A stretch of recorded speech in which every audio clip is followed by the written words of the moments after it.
The broadcast is now starting. All attendees are in listen-only mode. Hello and welcome everybody for the CREDILA in association with Career Launcher session.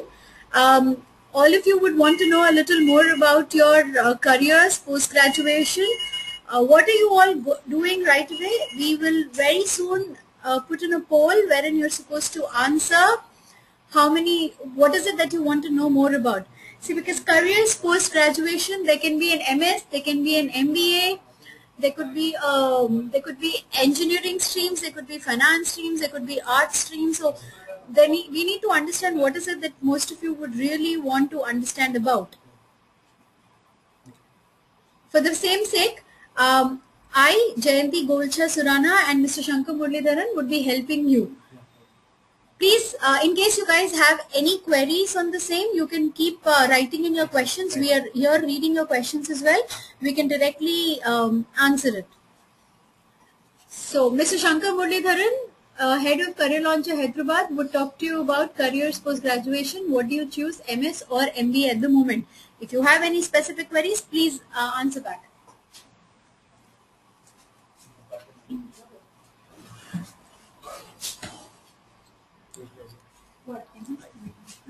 Hi, good evening one and all.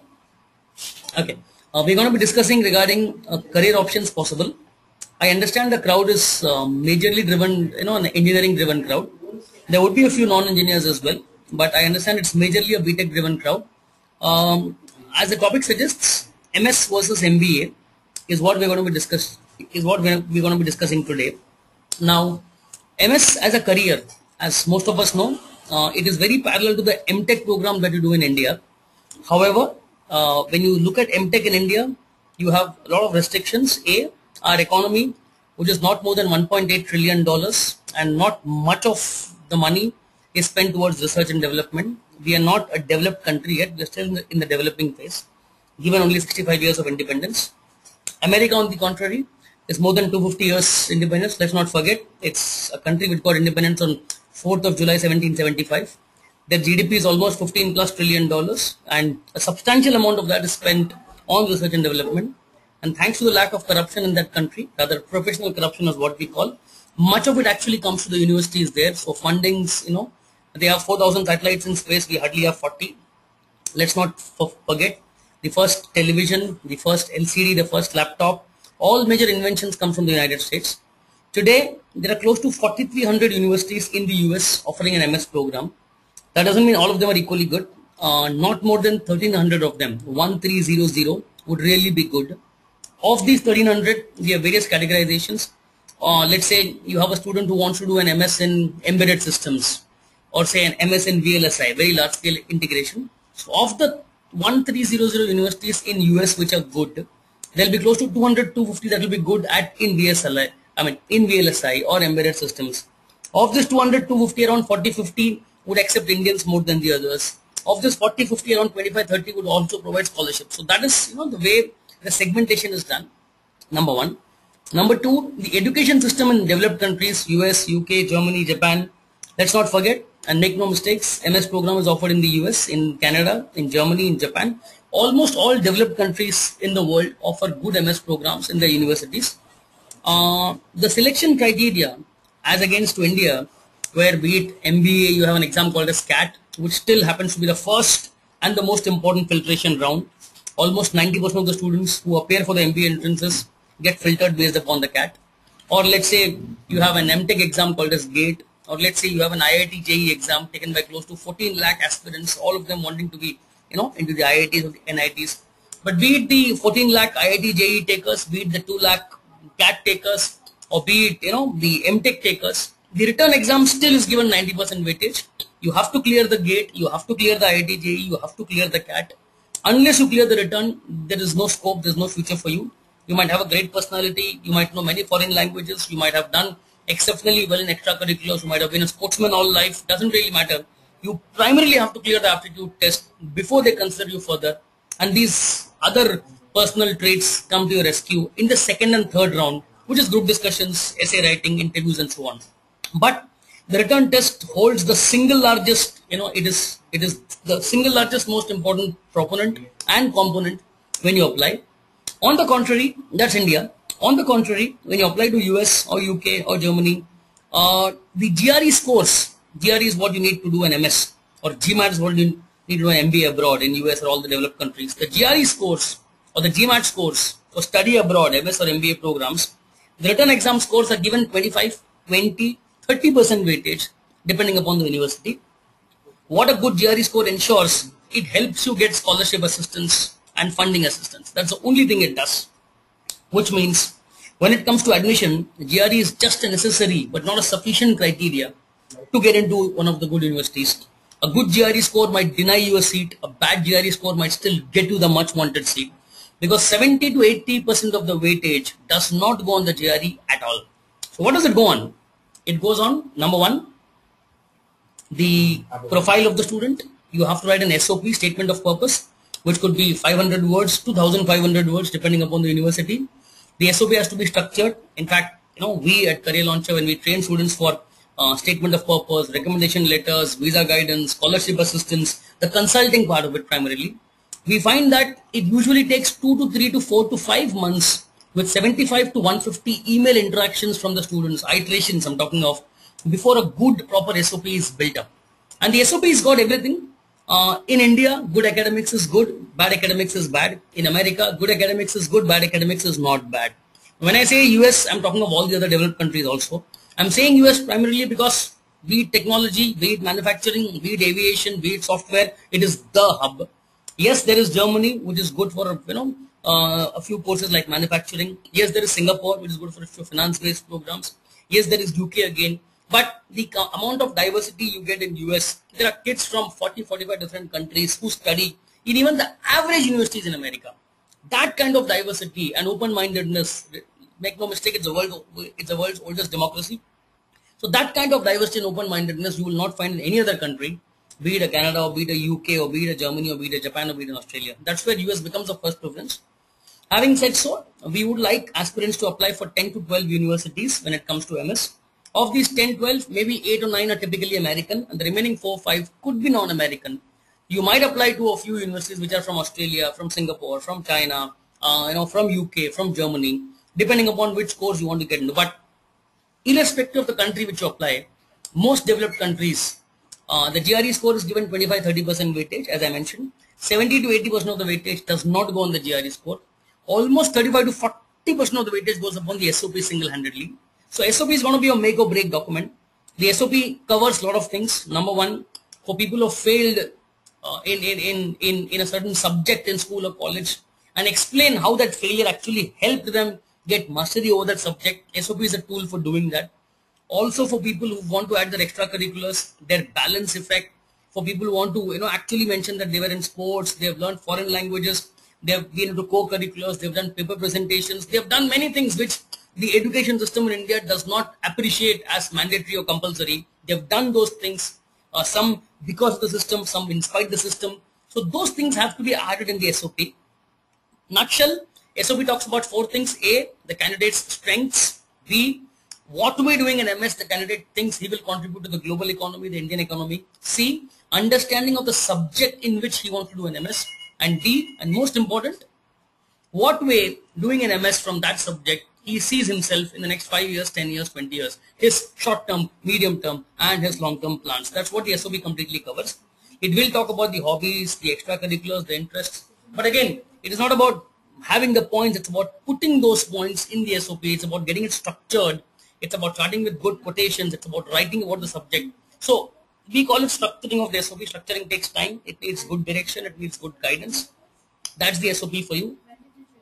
Then comes stuff like, recommendation letters, which he has to get from the academic fraternity, from the industry, from even a personal friend. 2 or 3 acads, 2 or 3 recos are always recommended. Then comes the next step, wherein we talk about something called as research proposal. Now, US or UK, the way they look at it, it's always advised that a student does research.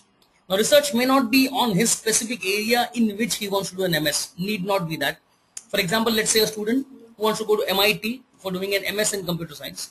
He might do research on the amount of funding which the IMF and World Bank give to Mother Teresa. The same money had it gone to the Ambanis or the Birlas, would it have been more beneficial to the Indian economy than what the NGOs of Mother Teresa did? 10 o'clock. Morning, that's okay. My class. Sorry. Yeah, I'm back. So, the amount of money which Mother Teresa got for her programs, the same money, had it been given to a Tata or a Birla or a Narayan Murthy or an industrialist, could he have been a better proponent and could he have been a better brand ambassador of that money in terms of social welfare? Now, this could be a topic of research. So, you have to come up with both arguments. You have to come up with the hypothesis, the pluses, the minuses. Now, this could be research, number one. Number two, research could be on a very simple topic. It could be on the area that he's interested in. So, research proposals, we help, at Career Launcher, being, one of the country's largest institutes in test prep training, be it CAT, be it GRE, be it GMAT, be it study abroad, be it consulting, be it scholarship assistance. We have presence in more than 220, we are present in more than 140 cities as 220 centers.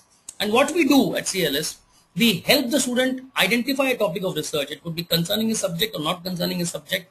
We help him do research on that, and we also help him get that research published in some national level conference. All this adds on to his profile. That's what we call profile building.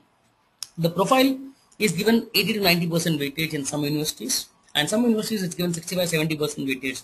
But having said so, most people mistake the GRE as the only thing or the most important thing. In fact, it probably is one of the least important things. It is again necessary but not sufficient. That's what the GRE or GMAT exams are. Coming back to, so that's how you look at it. Now, who should do an MS? Well, people who are very focused on a particular stream, want to specialize in that. Some of them do an MS plus PhD program, not a bad choice again. So MS or MS plus PhD programs are for those engineers or for a few non-engineers who want to continue their stream. So after BCom doing a master's in finance, but then most of them doing an MS are engineers. So continuation of your stream of engineering. Again, let's make no mistakes. America is the only country in the world, or rather one of the very few developed countries in the world, where you might do an BTech in India in mechanical engineering, but you can actually go to America and do an MS in psychology. So, inter-stream as well as intra-streams are available when you go for MS. Unlike something in India, because if you're a BTech here, you have to do an MTech or an MBA. You can't do a master's in psychology. Programs, the universities, many of them, the good ones, don't accept you. So that's the facility you have. But having said so, most Indians, hard work, low cost, good quality being what our strengths are. We know the kind of people who are very focused towards research and development of a particular subject. So it's advisable that whichever stream you do your BTech, continue your MS in the same stream, assuming you want to take your engineering forward in that. But let's say, what about those people like me or a vast majority of us who actually have done a BTech, not by choice but by force, and don't want to carry on this BTech further, want to have a change in a stream? For those people, MBA becomes the most natural choice. So the first point of differentiation, do you love engineering? Is engineering your first love? Is it your first, infatuation? Is it your first wife? Do you actually want to get married to it all life? If that is how it is, please do an MS. But if that is not how it is, you're one who actually believes, in having a multiple, 3 or 4 or 5 affairs before actually settling down into one. You actually believe in diversity. You actually want to understand yourself. MBA would be a good choice. MBA is a stream where, unfortunately, in India, 65 to 70% of them studying are engineers. And I would say unfortunately, simply because if you look at most developed countries, there's a brilliant diversity. In fact, ideally speaking, a good MBA needs to have a 1:1 ratio male-female, 1:1 ratio urban-rural, 1:1 ratio mathematical, non-mathematical, and preferably a 1:1 ratio work-ex and non-work experience. Whereas it is actually easy to get a funding for the MS programs. In spite of the declining rupee and the appreciating dollar, the rupee might be 65 or 70 or whatever it is, doesn't really matter. Financial planning is what decides in getting a scholarship or not getting a scholarship.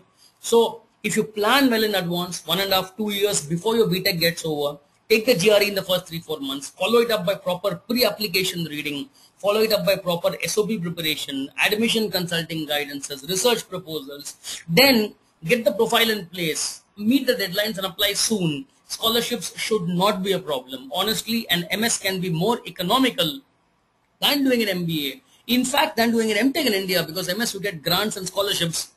MBA in India or MTech in India, more often than not, you have to take an educational loan. Unless you have 3 to 4 years of work experience, I would not advise doing an MBA abroad. in US, in Germany, in Japan, in the best B schools in China or UK, the average age of an MBA still is close to 27, 28 years of age, whereas in India, it is still 21, 22. There are 4,000 B schools in India, the way you have 4,000 plus MS universities in USA. There are 4,000 B schools in India. But unfortunately, unlike America, which because of its development has got 1,300 good MS universities, in India, there are not more than 40 good MBA colleges. So that's where the point is. Now these 40 colleges primarily take the CAT scores or the ZAT scores or the TIS scores or the SNAP scores or the GMAT scores. Universities taking the GMAT scores would have one thing different from the others, like SPJ in Mumbai or XLRA for the global MBA program, or ISB in Hyderabad, or a couple of good upcoming international business schools. They take the GMAT scores, but the objective is simple. The selection process when they take the GMAT scores is very similar to the MS selection process. The GMAT is given 35-40% weightage. It's India, so you have to give more weightage, unlike USA where the GRE can be just given 25-30% weightage. So the GMAT scores are still given 35-40% weightage, but 60% of the weightage does not go on the GMAT. It again goes upon your profile. Now, MBA being a very extracurricular driven or industry driven, or it's a program which is primarily meant for the extroverts or other introverts also. But then, except for say finance as a stream, there's no much of it. But in any case, in MBA you have to talk. You have to be an extrovert by choice, even if you don't want to be one. Interactions have to happen. It's a very generalized program, be it HR or marketing or finance or whatever it is. You have to keep interacting, keep moving, keep meeting people.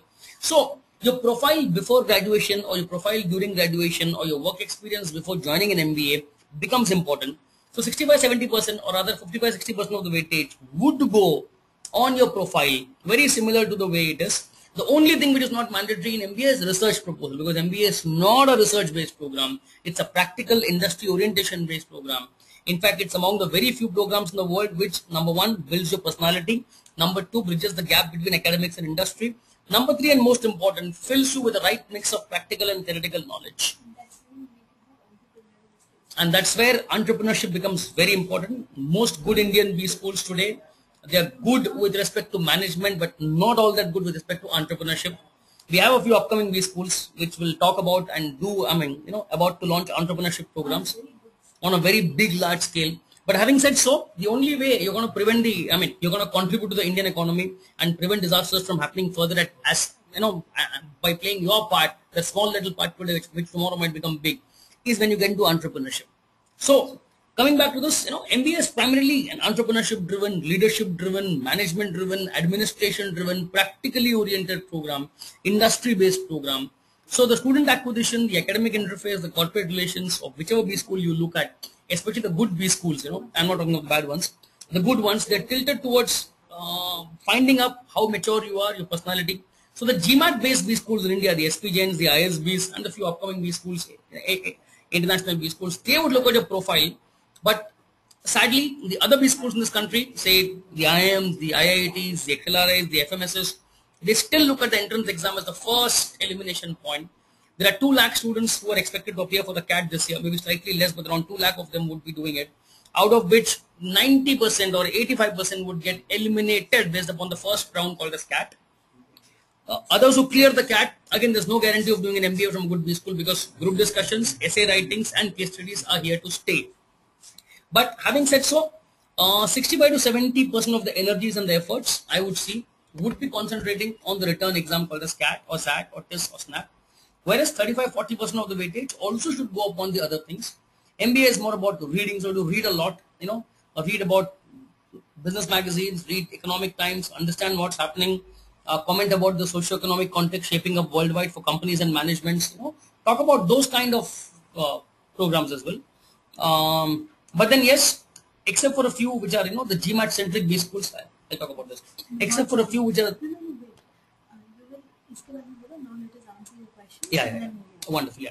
Except for a few, GMAT centric B schools which we have, most of the other major good B schools in India, the return exam is still given weightage. But make no mistake, there are 65-70% of the students who take the return exam but actually don't clear it, primarily because, they are not able to clear the interviews and the group discussion rounds.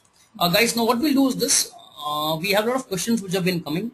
I'll name the question, I'll name the person who asked the question, and I'll try to give an answer of the same. We'll make an attempt to answer the same. Okay, the first question comes from Deepak Delwal.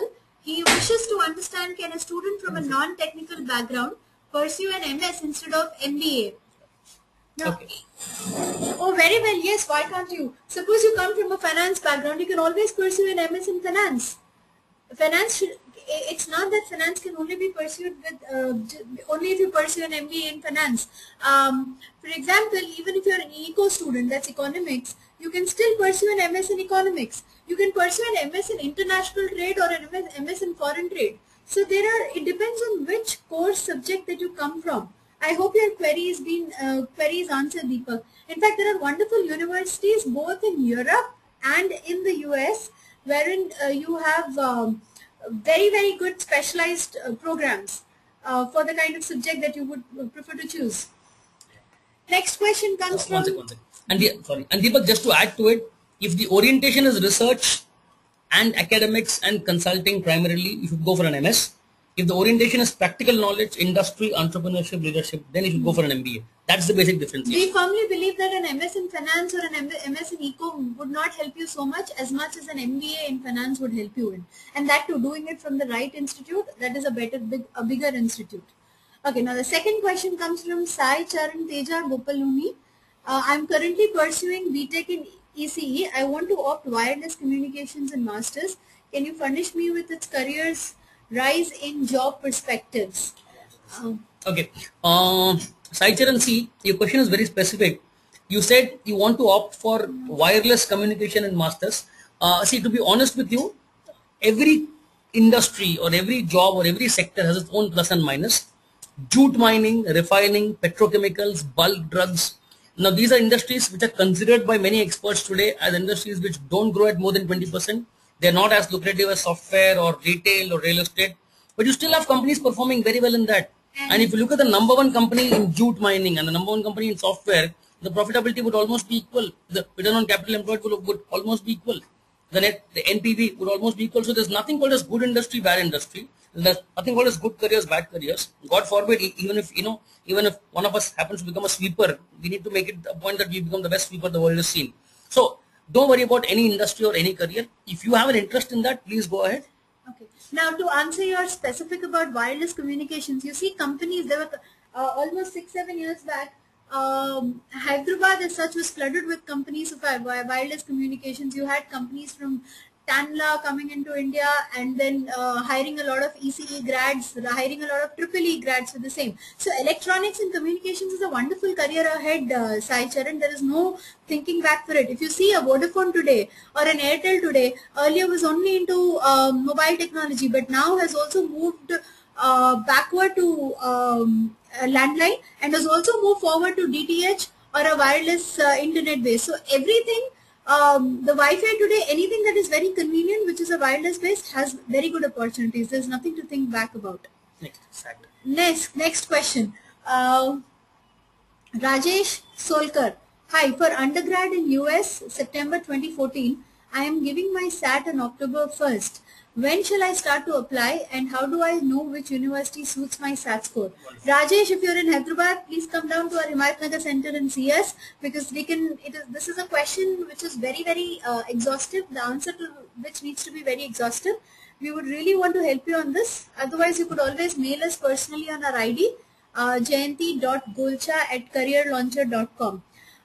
Okay, now coming back to your question, October 1st is a pretty decent date. Please aim at, if you really want to get into a good university abroad, please aim at a score of anything about 1900 plus or 2000 plus. Only then will a good university take you. Also, it depends on which stream that you want to go ahead with. SAT score, I mean, the deadlines and the universities would depend on the course that you would want to pursue. How is the employment opportunity in US after completing masters in CS? You mean computer software? Yeah. Oh yeah, California is full of it. So California, see, I think even if it's a finance company or a chemical processing industry or a healthcare industry or a hospital or a hotel, nothing is possible without CS. So gone are those days when people would say doing a BCom is bad or pursuing an engineering is bad because everybody is doing it. Everything has a career today. It's all the way and the route that you choose. Okay, Anondo Datta. My name is Anando and I'm from Kolkata. I have completed my MBA and I'm currently working as a financial controller in a Tata Group company. Okay, Metal Junction for the last 3 years. I plan to do an MS program in finance and not financial engineering, okay, and wish to specialize in corporate finance. Which are the good colleges to apply? Is it a good apply in Europe, especially when many countries are reeling in recession? Okay, see, Ananda, please understand one thing. If you would want to pursue something in semiconductor industry, it does not make sense for you to go to New York, because it all the more makes sense for you to go to a Texas, or it makes sense for you to go to a California, because that's where the companies will come and recruit you. So pursuing a finance career, countries like Europe, yes, countries like US, of course, make a lot of sense. Sorry, continent like Europe, countries in the sense, you could look at a Singapore, you could look at France, you could look at Australia, you could also look at a Germany, and of US and Canada always exist for you.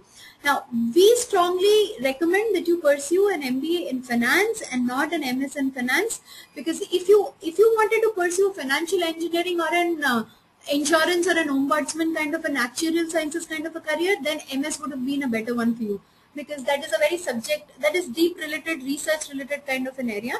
But if you wish to go towards an overall holistic picture for the same, I think an MBA makes any day sense.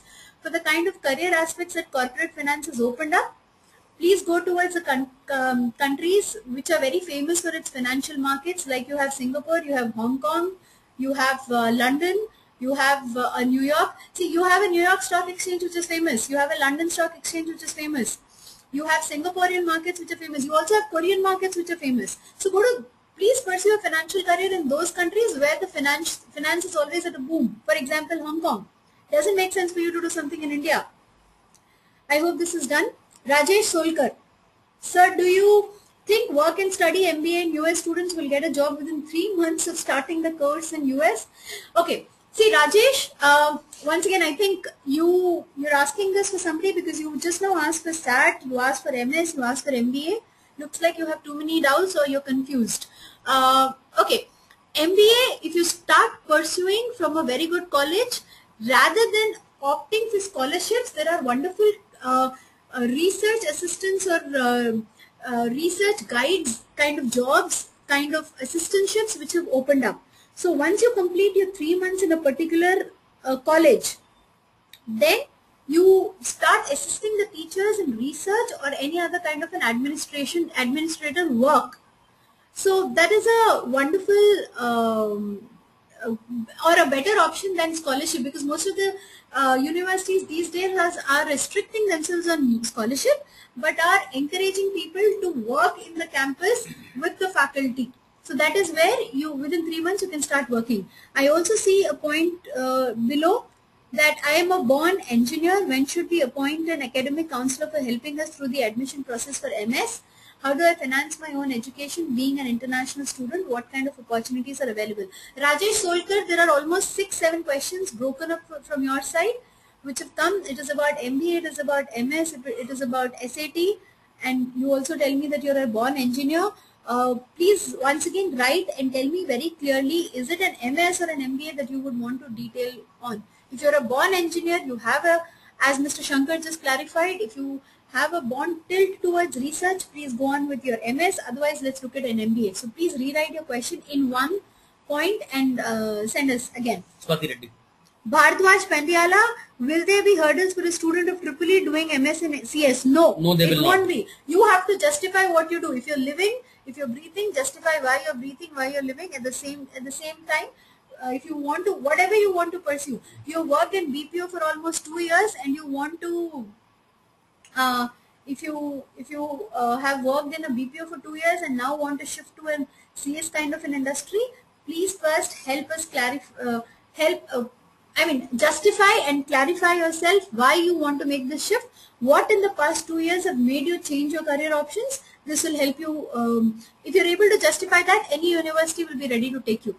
I also see a question from you down saying CS, MIS. Which stream you would prefer in, by the way, CS and MIS. Between CS. Oh, any Again, Bhardwaj, It's your choice, it's I your might interest. prefer an MIS, Management Information Systems, but Mr. Shankar might prefer a CS. It is your choice that matters, not our choice. End of the day. It is at the end of the day, please help yourself, self-introspect what you want to move into. Okay, next I have Sai Charantage telling me, thank you so much, sir. Wonderful. Thank you. We are happy to help you. Swati Reddy. Swati Reddy, right now I'm in 4th year. What to do to get maximum scholarships? Now, Swati Reddy, the institute which is the college which might be ready to hire you might actually be asking a question. I am a college since the past 30 years. What should I do to get the best students? So any college would want the best of the students. You have to show a very diverse profile, as right now Mr. Shankar suggested. Please have a diverse profile, have a wonderful profile. Be a multitasker, show that you're skilled in various options. That is when a particular university would be able to hire you. If you are their first preference to be chosen as a student, then they would be more than happy to offer you a scholarship.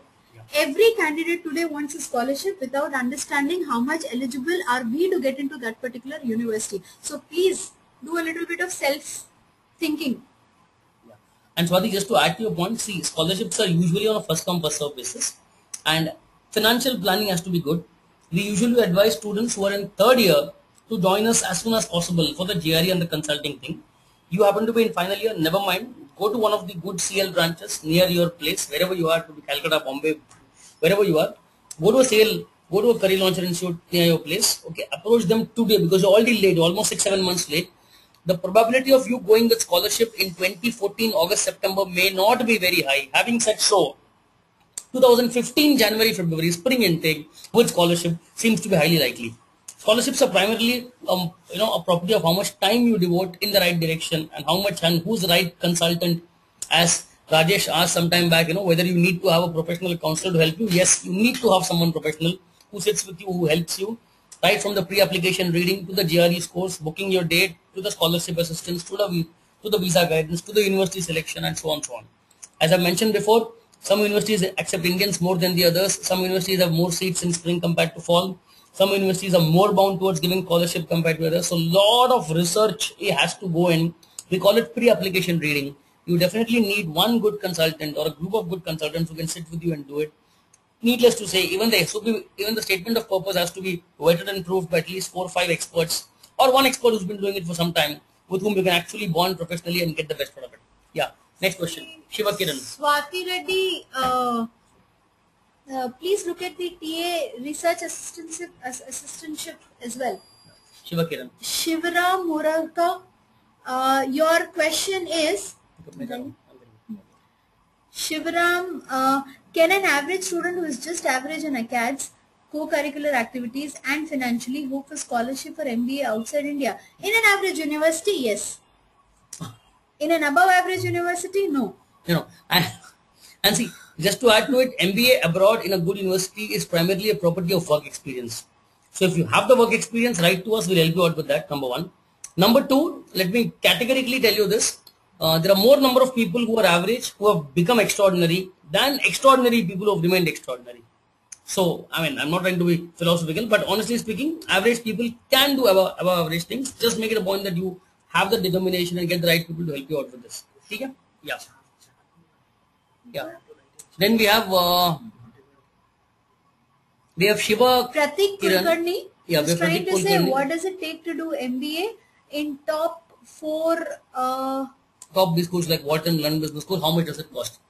Pratik, for getting into a good B school abroad, you need to have 4 to 5 years of quality work experience, relevant work experience. Okay, now what is relevant work experience?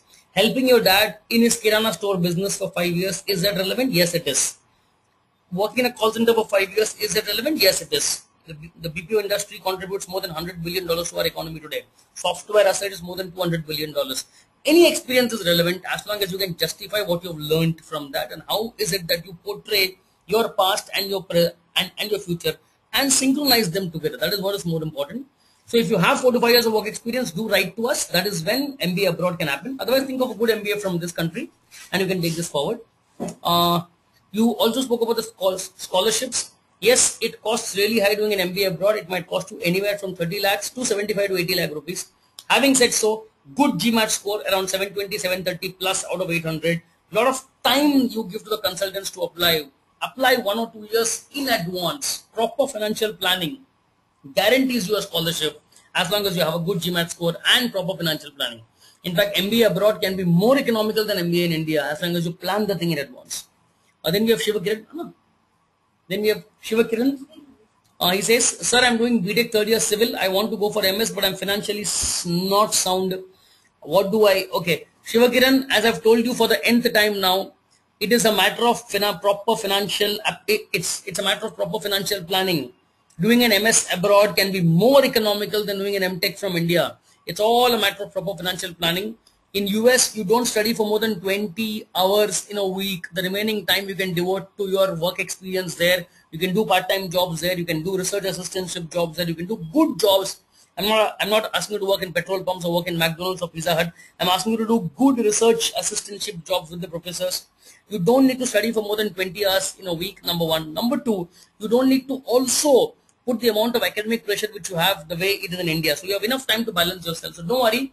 Contact the nearest career launcher center, meet the right consultant, and you will ensure that you get good amount of references when it comes to scholarships and funding. Soumya Chaudhary asks, what's the total budget for MBA program? Can we get scholarship? Yes, again Soumya, let me re-answer it. 25 lakhs to 60 to 70 lakhs is the program. Apply in advance, have good time for the consultant to help you out and get a good GMAT score. You definitely get scholarships. Can LORs be same for different people? LORs have to be different for different people because the same LOR which I use cannot be used by you. You have to get 2 or 3 LORs. Different people will have different LORs. Shivram is already offline, but he has a question which says, is there any special weightage? Is it okay?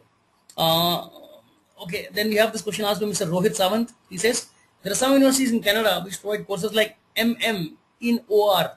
OR, that is Masters in Operations Research. How good are these courses? Okay, Rohit, you can't compare a Masters in Finance or Masters in Operations Research or Masters in Management with an MBA.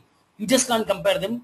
It is like comparing the best university in India with the best university in US. You can't compare because India is just 65 years old as a country. They are more than 250 years old. They are technologically far more ahead than what we are. So please make no mistakes. MBA is an MBA, MS is an MS. As I said, if it's a research-based thing you want to get into, please get into an MS. If you want to get into more of an extrovert leadership kind of role, then MBA is what makes more sense. Akshay Nirmal asks, if I do an MBA from a college which is giving admission only based upon IELTS in Jan 2014, is it worth it? Akshay, we strongly recommend universities that take you only based upon IELTS, only based upon TOEFL are not to be applied to. A good university will take GMAT plus IELTS or GMAT plus TOEFL or GRE plus IELTS or GRE plus TOEFL. Universities that take only IELTS or only TOEFL are like one of those thousands of universities in India which accept the MAT scores, and as against a very few good ones which take the CAT or the GMAT score. So please, only IELTS, don't apply to the university. How will TOEFL influence my admission? Okay. If it is only America which you want to study, you've made up your mind you want to go only to America because of whatever reasons, TOEFL alone should help you. But if you want to apply for 12 universities in the world, 6 American, 6 non-American, which involve European, Singaporean, Australian, Chinese, then the exam you take is IELTS. TOEFL is only for America. IELTS is also for America. IELTS is accepted all over the world, including America. TOEFL is primarily for America. Mr. Datta has a question. Thanks for your views. I wish to point out that I've already done my MBA specialization in finance from a college in Kolkata. I found the course inadequate and I now need more technical knowledge to be a financial controller. Mr. Datta, because you've already done an MBA from Kolkata, probably from a not so good college, that's why you're not happy. Doesn't matter. We strongly advise work for a couple of years. Try to understand the ground level implementational, customized implementational aspects of finance. It could be car loans, home loans, investment banking, whatever it is. At the ground level, work for 2 years, then do an MS Finance or do a 1-year MBA again from an ISB, from a top 20, from a top 40 in the world. You will need that extra tooling. That is what will help you. Deepak asks, is TOEFL exam must give for MS or MBA in US? Yes, TOEFL is a must give for MS or MBA in US. Sai Chiran is back. He says, there is a speculation that any university ranked about top 50 is one and the same. Is it true? No, it is not. As I said, there are 4,000 universities only in America, out of which 1,300 are good. The top 50 for automobile are different from top 50 for electronics, are different from top 50 for communications and so on. So it's not about top 50, it's about a good university that matters. You can write to us more. My ID is Shankar.Muralidharan, Muralidharan, Muralidharan at careerlauncher.com or Jayanti.Golchha, Golchha at careerlauncher.com, and we will send you a list of universities based upon your choice. Mr. Sumit Kumar says, MBA from a school below 30 in the world ranking would be good enough to get a decent job. The reason, no. If you do an MBA from India, it is top 20, top 25, top 40. If you do an MBA from across the world outside India, again it's top 25, top 40, max top 50. Do not do an MBA from a college which is above the top 50. It will not serve your purpose. I am a fourth year BTech student. I want to do a MS related to management field. Rohit Sawant, as I said, MS management is not advisable. Either do MBA or do an MS in a stream where you would want to specialize, like computer science, finance, and so on.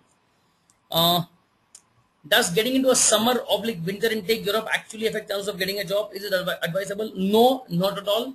The program which you get for summer or winter intake, the spring intake or the winter intake, primarily is a property of getting scholarship. If you don't have scholarship in the winter intake, but you have scholarships in the spring intake because you have delayed, please apply for the spring intake. That is the way you look at it. Okay, I'm currently pursuing BTech in ECE, want to do admission in robotics. What kind of resume and SOP should we have? Please write a separate mail to me regarding resume and SOP. I will help you out with a few sample resumes, SOPs, and that is how I'm going to help you. How much does it cost around? Is what Shiva says. I think I've answered this before, Shiva. Kindly go back to the previous interactions. Which is better, 1 year program, 2 year program? Deepak, colleges offering 1 year program are good. Colleges offering 2 year program are also good. It is not the program that matters, but it is your understanding of the program and your fitting of the university which matters. MBA can be from 12 months to 16 months to 18 months to 24 months.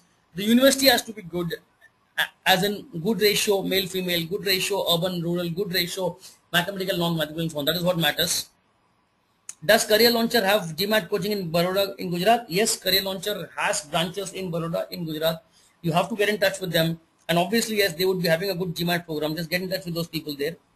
A score of somewhere, there's a very specific question here which says, Saicharan says, a score something around 80-90 will hinder master's admission. Saicharan, when you apply for a program abroad, it is not only your score that matters. As I said, good acads is good, bad acads is not bad. So if the score is bad, we can always put it with a lot of good extracurriculars, package it and sell it well. Having work experience of 2 years in technical support, doing MS a problem? Not at all. WorkX or no WorkX, it will have no problem with an MS. MBA abroad, yes, WorkX will help you. Difference between masters and Saicharan Gokul, your question is not clear. Kindly add the question again. Dual program of MS MBA, good thing to opt for? Well, there are very few good universities offering an MS plus MBA dual program. There are universities offering MS plus PhD. And as discussed before, MS has different objectives, MBA has different objectives. So if you're doing an MS, get into an MS plus PhD if you're so inclined towards research. And if you're doing an MBA, please don't think of an MS because MBA will serve different purposes. A few more questions can be asked because I think questions are done. We're waiting for a few more questions so that we can answer them. Thank you, guys. Oops.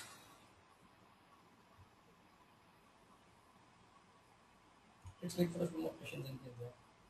Same बच्चे पूछ रहे हैं more questions.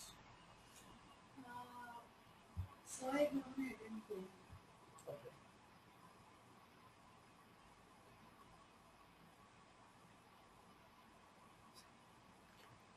This is the question actually what do you want to know about? You launch kar, you can just go read this question and launch. Launch करो क्या? Read the question, explain and launch. मैं समझा नहीं. I didn't get you. What do you want to know about? MS? Read this question, options, launch sir, where people will answer backwards. Okay. There is a link here which says, what do you want to know about? Engineering, MS, MBA, a parent wanting to know more for the child, confused what you want to do. These are 5 options. I'm just launching the question. In case you have to ask someone, please ask.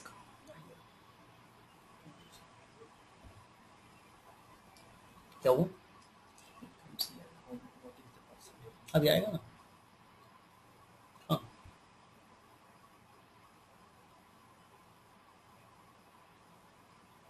Okay. MS MBA is what most of you want to ask. ठीक है.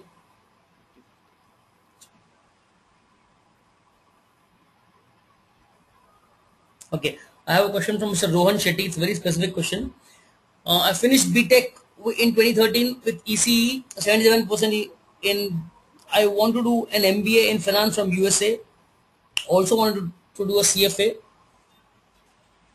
I'm currently a software engineer working with a software company. What is the minimum experience? Okay. Rohit, to be honest, 2 years is the minimum experience you need to apply. You need to have to apply to a good university. I would like you to first apply to ISB India because ISB takes 2 years plus work experience. A lot of good international B schools are coming up in India, Hyderabad, Bangalore and so on. SPJ and Bombay also is a good choice to apply for. Also, if you're looking at US predominantly, 3 to 4 years work ex would be mandatory. Having said so, I would like you to look at Asia as an option today, primarily because the recession that we have in Asia, the economic downfall or the recession that we have in Asia is far less in magnitude and intensity than what we have in US today. So US MBA today might not be a great option. I think look at Asia, look at Singapore, look at India, look at Philippines, look at China, look at Dubai, look at these B schools here. Second option should be Europe and the third option should be US. Yeah. Guys, waiting for your questions. Kindly post them so that we can answer.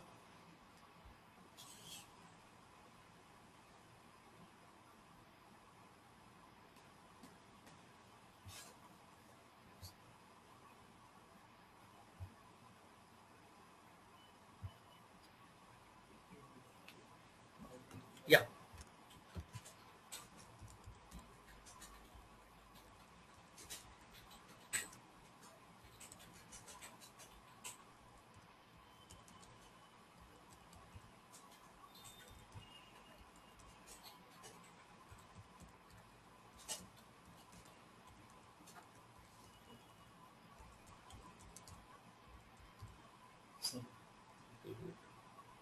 I'll give my contact number also.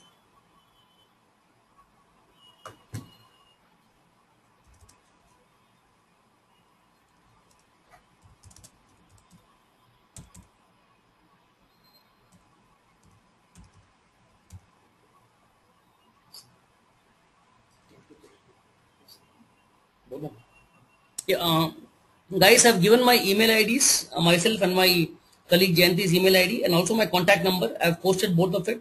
So anything, any doubt you have regarding your career, scholarship assistance, funding, employment opportunities, getting a job in India, US, MS, MBA, whatever it is, kindly write to us on the email ID given. There's one more question which has come in. Very high for MBA programs, the fees, yeah. Mr. Chakravarti, the fees is quite high for the MBA programs, but again, a good GMAT score and proper financial planning helps you get up to 95 to 100% scholarships. Just don't worry about that. Meet the right people, select the right people to help you at the right career. I mean, at the CL centers anywhere in the country, and you will get the best possible, help to go ahead with respect to it. Thank you.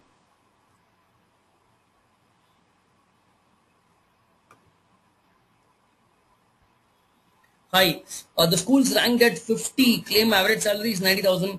Okay, Mr. Suvir, irrespective of which B school you do an MBA from, top 50 in the country, top 30 in the country, top 50 in the world, do not go by the average salary. Average salaries can be a very misleading figure.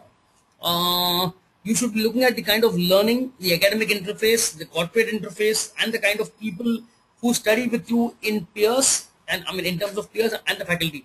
If the learning is good, placements will happen. With recession, placements can be high, placements can be down. 5 years back, even the worst B schools in India had the best of placements. Today, even the best B schools in India are struggling to have full 100% placements. So placements should not and cannot be the only criteria.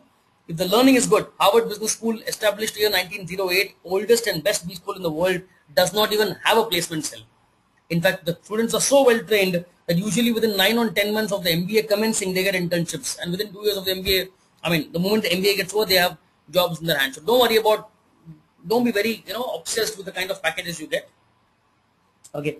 To get scholarships, will October be very late if I'm applying for fall 2014? Well, if you already have a GRE score in hand, you have 1 year to apply for next year's admission. Scholarships should be possible. But if you don't have a GRE score in hand, I would strongly advise you to think of both 2014 October as well as 2015 January. In fact, it is not a bad option to make it through a university which is not ranked in the top 40-50 for next year 2015. Use that I-20, use that admit to get into a better university in 2015 January. Again, contact the nearest sales center, contact the best consultant that you have in town, which of course CL provides you to get further knowledge. Any more questions, guys? Please be quick. We're going to log out very soon, so just ask questions fast.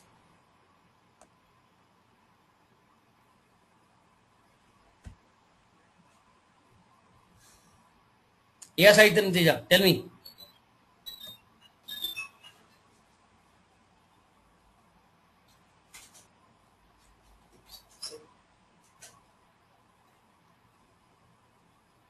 Will MBA in India give me a good career? Definitely, Sai Charan. Indian B schools are among the top today in the world. Okay, so ISB is ranked 8th in the world, number 8 in the world. It's number 1 in India. So Indian B schools will give you that. So if you have less than 2 years work experience and want to finish off your MBA right now, markets are challenged, industry is challenged. This is the right time to invest yourself in studying. Choose international B schools. Choose B schools with good foreign affiliations, with Kellogg's or Wharton or London Business School and so on, where the faculty mostly is from, it's a mix of Indian and American or European faculties. So Indian B schools do have that. MS, you should prefer Europe or US. MBA, India is definitely a good choice. Do universities have sectional cutoff for GMAT? Well, honestly speaking, the concept of sectional cutoff is primarily for India for the CAT-based colleges or SAT-based colleges. GMAT-based colleges, there are kids at 550, 560 GMAT score who have gone to ISB, and there are kids at 780, 790 GMAT score who have been denied admission from ISB. So the GMAT scores are just given 25-30% weightage. Relax. I have GRE on 18th October. Okay, all the very best for that. Or 18th September, all the very best for that. I'll pursue IELTS in December. I think you should be going for fall 2015. How much will CL charge? Well, the charges differ from center to center. In Hyderabad, the GRE coaching charges somewhere close to 15,000. But because you're already taking GRE training, I think only the test series of GRE should help you. But the consulting would charge you somewhere from 25 to 30,000 rupees, be it Hyderabad or be it anywhere in the country. I think that's what you should go for. Yeah.